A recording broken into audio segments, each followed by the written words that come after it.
जेथे गाव तिथे आम्ही, गावाकडची बातमी. माहूर दत्तशिखर येथे भव्य षोडशी भंडारा उत्साहात संपन्न. चला तर जाणून घेऊया गावाकडची बातमीवर आमचे प्रतिनिधी पंकज जयस्वाल यांनी घेतलेली आजच्या प्रतिक्रिया. कार्यक्रमाला तुम्हाला कसं काय आणि या कार्यक्रमाचा काय उद्देश होता आज या ठिकाणी दत्तशिखर संस्थान इथे परमादरणीय परमपूज्य श्री श्री श्री 1008 ब्रह्मलीन श्रीमंत मधुसूदनजी भारती महाराज यांचा षोडशी भंडारा झालेला आहे व महाराष्ट्रातूनच नव्हे तर भारताच्या कान्याकोपऱ्यातून जवळजवळ 500 ते 1000 साधू या ठिकाणी आले.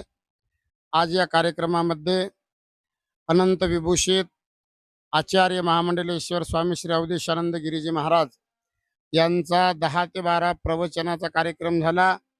त्यानंतर अभिषेक, पूजा, आरती व सर्व भक्तांना महाप्रसादाचं आयोजन दत्तशिखर संस्थांच्या वतीने करण्यात आलं होतं व या सर्व कार्यक्रमाकरता शुभाशीर्वाद म्हणून आता नव्यानेच गादीवर बसलेले श्री श्री श्री 1008 परमादरणीय परमपूज्य श्रीमंत डॉक्टर धनेश्वर भारतीजी महाराज गुरु महंत मधुसूदनजी भारती महाराज यांच्या कृपा आशीर्वादाने हा सर्व कार्यक्रम आनंदाने पार पडला व आता थोड्या वेळामध्ये म्हणजे ठीक 7 वाजता 128 श्रीफळाची आनंद दत्त पूजा होणार आहे व या कार्यक्रमाकरता सर्व संस्थांच्या वतीने, सर्व कार्यालयीन व्यवस्थेच्या वतीने, तहसील असू द्या की पोलीस स्टेशन असू द्या, सर्वांनी सुंदर अशी मदत करून सर्व माहूर येथील भक्तमंडळी व परिसरातील मंडळींनी सहकार्य करून हा कार्यक्रम आनंदाने या ठिकाणी पार पाडलेला आहे.